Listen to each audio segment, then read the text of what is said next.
नमस्कार दोस्तों, रील वाला 2.1 पे आपका फिर से स्वागत है।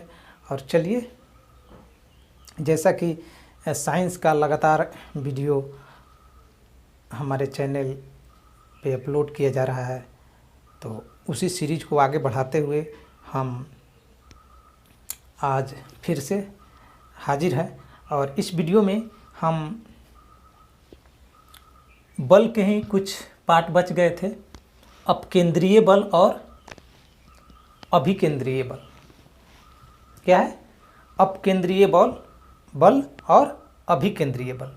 तो इसके बारे में हम विस्तार पूर्वक आज चर्चा करेंगे। साथ में हम घर्षण बल पे भी थोड़ा विचार करेंगे। घर्षण बल क्या होता है? चूँकि एग्ज़ाम में अभी एनटीपीसी और ग्रुप डी के एग्ज़ाम होने वाला है, तो हम उसको टारगेट करके चल रहे हैं।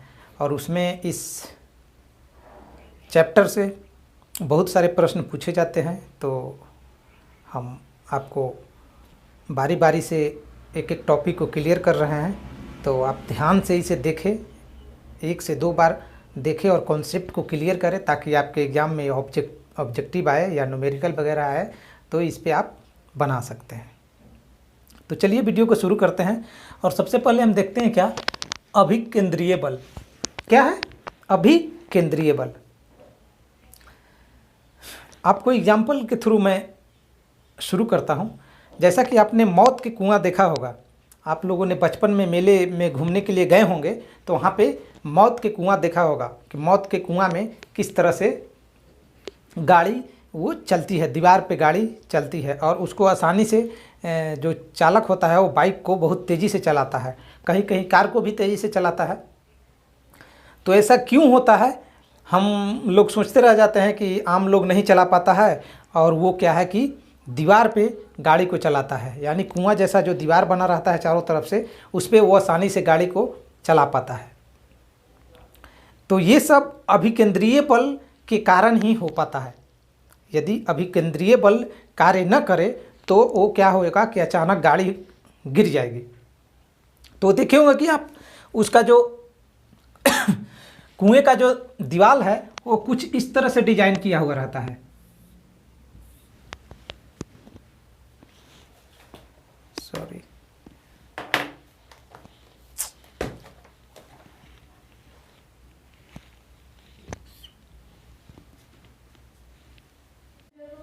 तो चलिए देखते हैं कि मौत का कुआं जो बना रहता है कुछ इस तरह का डिजाइन किया हुआ रहता है। ये क्या होता है, इसका ऊपर का जो फॉन्ट होता है वो थोड़ा ज़्यादा होता है, और नीचे का जो उसका फॉन्ट होता है वो कम होता है। और एक स्लोप बनाते हुए ये नीचे की तरफ जाता है, और ऊपर में उसका क्या है, जो वृत्ताकार मार्ग है वो धीरे धीरे क्या होता है, बड़ा होते जाता है। और इस तरह से यदि डिजाइन नहीं किया हुआ रहे, ऐसे सीधा रहे, तो हो सकता है कि वो गाड़ी नहीं चला पाए। क्यों? क्योंकि इसमें क्या है, एक अभिकेंद्रीय बल कार्य करता है। क्या होता है? अभिकेंद्रीय बल कार्य करता है। और जैसे जैसे गाड़ी की स्पीड बढ़ती है वैसे वैसे इसका अभिकेंद्रीय बल का मान क्या होता है, बढ़ते रहता है। और जिस कारण क्या है, वो गाड़ी को आसानी से चला पाता है। तो ये सब अभिकेंद्रीय बल के कारण ही होता है। और एक एग्जाम्पल हम दे रहे हैं, जैसे आप कार से, बस से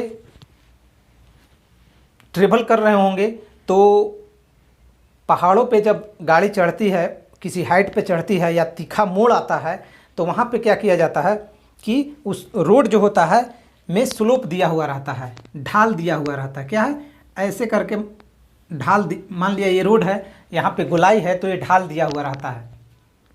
और उसका ऊपर वाला जो पार्ट होता है, बाहर वाला जो पार्ट होता है, वो थोड़ा ऊंचा रहता है, और अंदर वाला पार्ट जो है वो क्या होता है, धंसा हुआ रहता है। क्यों? क्योंकि उसके रेडियस बाहर के सरफेस से अंदर के सरफेस का रेडियस को क्या करता है, कम करके रखता है। क्या करके रखता है? कम करके रखता है। जिस कारण क्या होता है कि उसके चक्के पे और रोड पे अभिकेंद्रीय बल काम करता है। और अभिकेंद्रीय बल काम करने के कारण क्या होता है कि वो गिर नहीं पाता है, और गाड़ी आसानी से वहाँ पे हम मोड़ लेते हैं। या साइकिल चलाते हुए रोड पे भी जब मुड़ना रहता है, तो यदि समतल रोड रहता है रोड का हाइट अगर बढ़ाया हुआ नहीं है, मतलब जिस तरह से डिजाइन बताया कि उसका सेंटर की तरफ, मतलब लेफ्ट साइड बोले तो ऐसे चल रहे हैं तो लेफ्ट साइड में झुका हुआ नहीं रहेगा, तो फिर क्या करता है कि बाइक वाला या गाड़ी वाला अपनी गाड़ी को ही क्या करता है, थोड़ा सा झुका देता है अपनी स्पीड को बरकरार रखने के लिए, नहीं तो फिर स्पीड को उसको कम करना पड़ेगा। तो ये क्या करता है, अभिकेंद्रीय बल के कंट्रोल करता है, अभिकेंद्रीय बल उत्पन्न करवाता है, और जिसके कारण क्या होता है, उसकी गाड़ी नहीं गिर पाता है। उसी तरह से,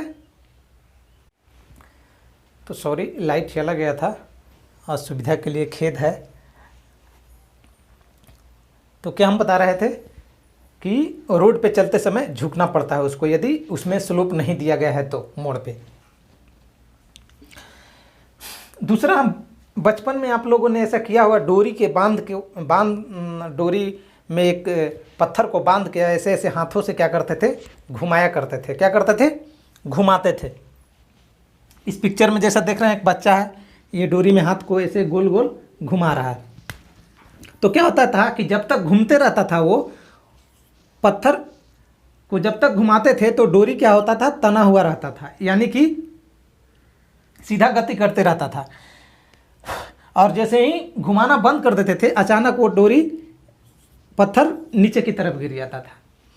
कहने का मतलब क्या कि जब ये मूव करते रहता था वृत्ताकार मार्ग पे, तो वो पत्थर भी उसके साथ चारों तरफ घूमते रहता था। किसके कारण, अभिकेंद्रीय बल के कारण, अभिकेंद्रीय बल के कारण। और ज्यों ही वो मूव करना बंद कर देता था, अभिकेंद्रीय बल भी उसमें लगना बंद हो जाता था, और जिसके कारण वो पत्थर गिर जाता था या छूट जाने के बाद दूर चला जाता था। इसी तरह से इलेक्ट्रॉन भी नाभि के चारों तरफ घूमते रहता है, अभिकेंद्रीय बल के कारण ही। क्या होता है, अभिकेंद्रीय बल कार्य करता रहता है, जिसके कारण वो घूमते रहता है। और भी उपग्रह जो है ग्रहों के परिक्रमा करता है, तो वो भी अभिकेंद्रीय बल के कारण ही क्या करता है, वो एक दूसरे के परिक्रमा करते रहते हैं। तो ये सब एग्जाम्पल है अभिकेंद्रीय बल की। अब हम चलते हैं डेफिनेशन पे कि अभिकेंद्रीय बल होता है क्या और अपकेंद्रीय बल होता है क्या। तो जब भी कोई ऑब्जेक्ट वृत्ताकार मार्ग पे भ्रमण करता है, ठीक है, क्या है, जब कोई ऑब्जेक्ट है एक वृत्ताकार मार्ग पे भ्रमण करेगा, तो इसमें दो तरह के फोर्स अप्लाई होते हैं, दो तरह के बल लगते हैं। एक बल ऑब्जेक्ट के द्वारा लगता है इसके केंद्र की तरफ, और एक केंद्र के बाहर की तरफ ऑब्जेक्ट पे लगता है। ठीक है, दो तरह के बल लगते हैं, एक केंद्र के बाहर की तरफ और एक केंद्र के अंदर की तरफ। क्या हो गया परिभाषा, जब कोई वस्तु, जब कोई पिंड किसी वृत्ताकार पथ पे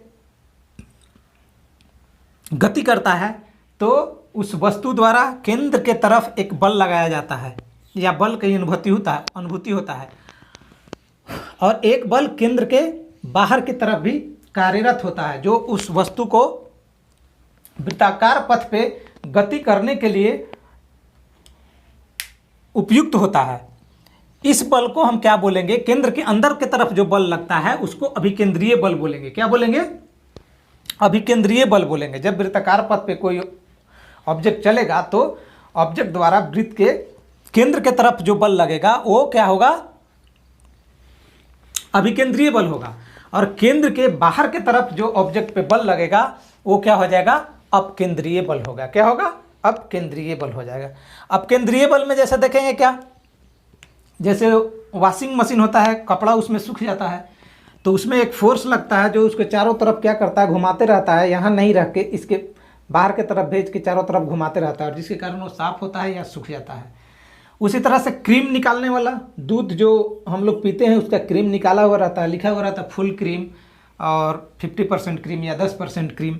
तो क्रीम निकालने वाला जो मशीन भी होता है उसमें भी अब केंद्रीय बल होता है, जिसके कारण वो क्या होता है, उसके किनारे पे क्या होता है, मक्खन क्या हो जाता है, जमा हो जाता है, जिसका डेंसिटी कम होता है उसको वो मथ के क्या करता है, केंद्र के बाहर की तरफ भेज देता है, यानी किनारा पे लग जाता है। तो ये दोनों मशीनों में अलग अलग कार्य होता है, वॉशिंग मशीन में और वॉशिंग मशीन में। ठीक है, वॉशिंग मशीन हो गया और दूध मथने वाला जो मशीन होता है, क्रीम निकालने वाला मशीन, उसमें अपकेंद्रीय बल काम करता है। और अभिकेंद्रीय बल जैसा कि बताएं मौत के कुआं में चलता है, साइकिल सवार मोड़ पे चलता है, उसमें हो गया। और डोरी घुमाते हुए बच्चे पे जो बल काम करता है उस पत्थर पे, तो ये सब क्या हो गया, या ग्रहों की गति हो गया, इलेक्ट्रॉन का घूमना हो गया, मौत के कुआं वाला एग्जाम्पल वगैरह है, तो ये आप अभिकेंद्रीय बल में दे सकते हैं एग्जाम्पल में। इसका एक फार्मूला होता है अभिकेंद्रीय बल का, F इक्वल टू क्या होता है, mv²/r। क्या होता है, mv²/r। F इक्वल टू हो गया आपका फोर्स, अभिकेंद्रीय बल को बोल सकते हैं। एम हो गया, मान लिया कि कोई ऑब्जेक्ट यहाँ पे मूव करेगा तो उसका कुछ ना कुछ तो द्रव्यमान रहेगा, तो एम हो गया ऑब्जेक्ट का मास। और भी हो गया कुछ, उसमें वेलोसिटी भी होगी, वेग होगा उसका, किसी नियत वेग से, खास वेग से क्या करेगा, वो मूव करेगा। और आर क्या हो गया, रेडियस हो गया, कितना रेडियस पे ये मूव कर रहा है। ये सर्कुलर पाथ पे मूव कर रहा है, तो सर्कुलर पाथ में कुछ ना कुछ रेडियस होगा, तो क्या हो जाता है, आर इक्वल टू रेडियस हो जाता है। तो इस तरह से हम अभिकेंद्रीय बल का मान फाइंड कर सकते हैं। रेडियस पे डिपेंड करेगा, मास पे डिपेंड करेगा, वेलोसिटी पे डिपेंड करेगा। ठीक है, तो फोर्स किस पे डिपेंड करेगा, F इक्वल टू mv²/r का मतलब क्या होगा, पहले भी मैंने बताया है कि F is directly proportional to m और F is directly proportional to v² या v बोल सकते हैं। यानी कि फोर्स का मान, अभिकेंद्रीय बल का मान बढ़ेगा उसके वेलोसिटी के अनुसार। ठीक है, जितना वेलोसिटी बढ़ेगा ये अभिकेंद्रीय बल का भी मान बढ़ जाएगा। उसके बाद है द्रव्यमान के अनुसार भी होगा, जितना द्रव्यमान रहेगा ज़्यादा अभिकेंद्रीय बल ज़्यादा काम करेगा। और क्या होता है, F is inversely proportional to 1/r। ठीक है,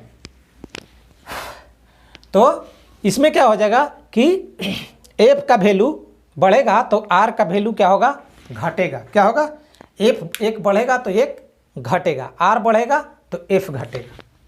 क्लियर है। और इस तरह से फार्मूला बना क्या, F इक्वल टू mv²/r। इससे संबंधित न्यूमेरिकल पूछा जाएगा, पिछले बार भी ग्रुप डी में पूछा गया था, इस बार में भी पूछा जाएगा, तो आप इसको ध्यान में रखें, याद रखें। ठीक है। नेक्स्ट अब हम चलते हैं घर्षण बल। क्या है, घर्षण बल।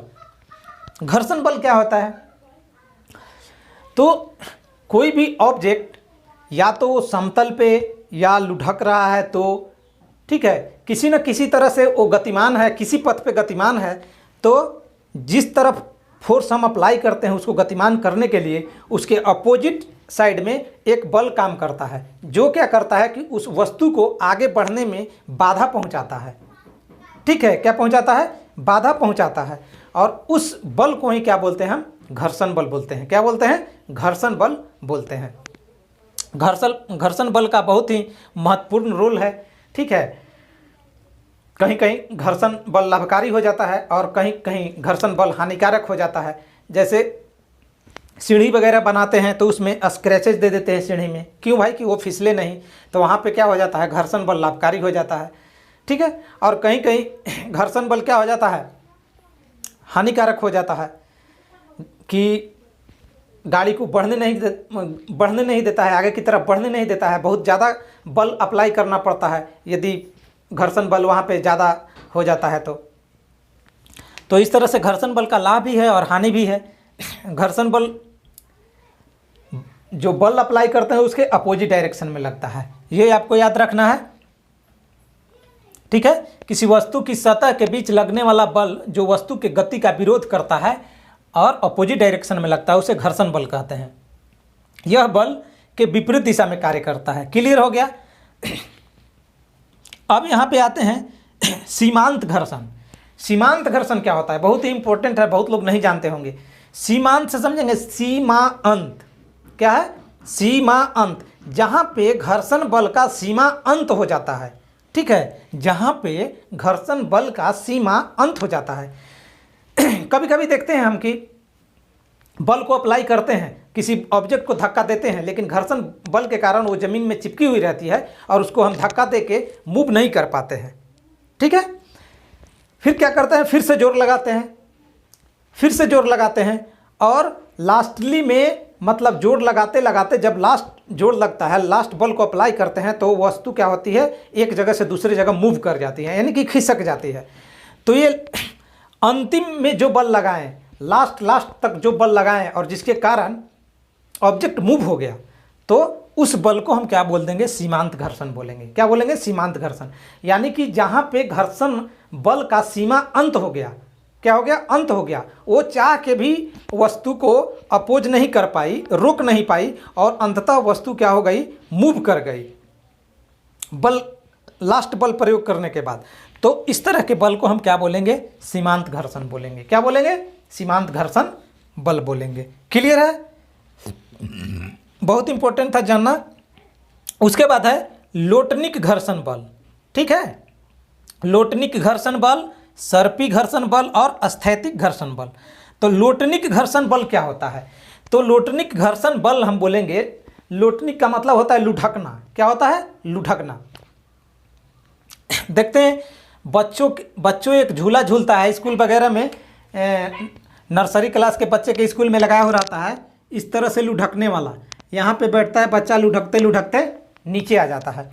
तो इस तरह के सरफेस पे जो घर्षण बल काम करेगा, लुढ़कने वाला सरफेस पे जब कोई ऑब्जेक्ट लुढ़कते रहेगा और उस पर जो उसको अपोज करेगा, लुढ़कने नहीं देगा बल, उस बल को क्या बोलेंगे, लोटनिक घर्षण बल बोलेंगे। क्या बोलेंगे, लोटनिक घर्षण बल। वहाँ पे जो बल कार्य करेगा उसको लोटनिक घर्षण बल बोलेंगे। क्लियर है। उसके बाद है सर्पी घर्षण बल। क्या है, सर्पी घर्षण बल। सर्पी घर्षण बल क्या होता है कि देखे होंगे बच्चों लोग जो गाड़ी चलाते हैं, बचपन में आप भी गाड़ी चलाए होंगे, तो बच्चों लोग जो गाड़ी चलाते हैं तो चक्का कभी कभी उसका टूट जाता है। ठीक है, बच्चे लोग पटकते रहते हैं और उस तरह से वो उसका चक्का जो है वो टूट जाता है। टूटने के बाद क्या होता है, वो खिसकने लगता है। बिना चक्का के क्या होगा, वो फिर लुढ़केगा नहीं, चलेगा नहीं आराम से, थोड़ा उसमें क्या होगा, खींचने में परेशानी होगी। तो इस तरह से उसको खींचते हैं, जो क्या करता है, घिसते हुए एक जगह से दूसरे जगह आता है। क्या होता है, चक्का है तो सरासर चला जा रहा है, लेकिन उसमें चक्का नहीं है तो क्या होगा, घिसने लगेगा, घिसते हुए वो आगे की तरफ बढ़ेगा। तो यहाँ पे जो घिसने के द्रव्यमान जो बल काम किया, घर्षण बल जो काम किया, जो क्या किया कि चक्का लग रहा था वहाँ पे कम बल लगाना पड़ रहा था और यहाँ पे ज़्यादा बल लगाना पड़ रहा है। क्यों, क्योंकि यहाँ पे सर्पी घर्षण बल कार्य कर रहा है, सर्पी घर्षण बल कार्य कर रहा है। तो इस पे जो बल अप्लाई हुआ, इस ऑब्जेक्ट पे जो बल अप्लाई हुआ, इस तरह के ऑब्जेक्ट जो मूव कर रहा था उस पे जो फोर्स अप्लाई हुआ, दैट फोर्स इज कॉल्ड, क्या हो जाएगा, सर्पी घर्षण बल बोलेंगे। क्या बोलेंगे, सर्पी घर्षण बल बोलेंगे। क्लियर है। उसके बाद है एक स्थैतिक घर्षण बल। क्या है, स्थैतिक घर्षण बल। स्थैतिक घर्षण बल का मतलब क्या हुआ कि किसी ऑब्जेक्ट की स्थिति के कारण, मान लिया कि टेबल पे बुक रखा हुआ है, एक टेबल है, ठीक है, और यहाँ पे बुक रखा हुआ है, ठीक है, तो इसके द्वारा इस पे जो उठाने के लिए जो, या एक जगह से दूसरे जगह बुक को मान ले उठा के ले जाना है, तो इसको ले जाने के लिए जो अपोज कर रही है टेबल, ठीक है, तो इसमें जो घर्षण बल काम कर रहा है, जो इसको अपोज कर रहा है, इसको क्या बोलेंगे, स्थैतिक घर्षण बल बोलेंगे। क्या करेंगे, स्थैतिक घर्षण बल बोलेंगे। ठीक है। तो चलिए इस वीडियो में हम देखें महत्वपूर्ण पॉइंट को, अभिकेंद्रीय बल, अपकेंद्रीय बल, उसके बाद घर्षण बल को सीमांत घर्षण बल, लोटनिक घर्षण बल, सर्पी घर्षण बल और स्थैतिक घर्षण बल। तमाम तरह के बल जो बचे हुए थे कुछ, उसकी मैंने इसमें चर्चा की है। मुझे आशा है कि ये वीडियो आपको पसंद आएगा। यदि पसंद आए तो इसे लाइक करें और दोस्तों के बीच शेयर भी करें, तथा हमारे चैनल को सब्सक्राइब करना ना भूलें। रेल वाला 2.1 को जल्दी से सब्सक्राइब कर ले। इसी तरह के वीडियो हर दिन अपलोड होते रहेगा और आप अपना प्यार दीजिए। तब तक के लिए धन्यवाद वीडियो लास्ट तक देखने के लिए। Take care.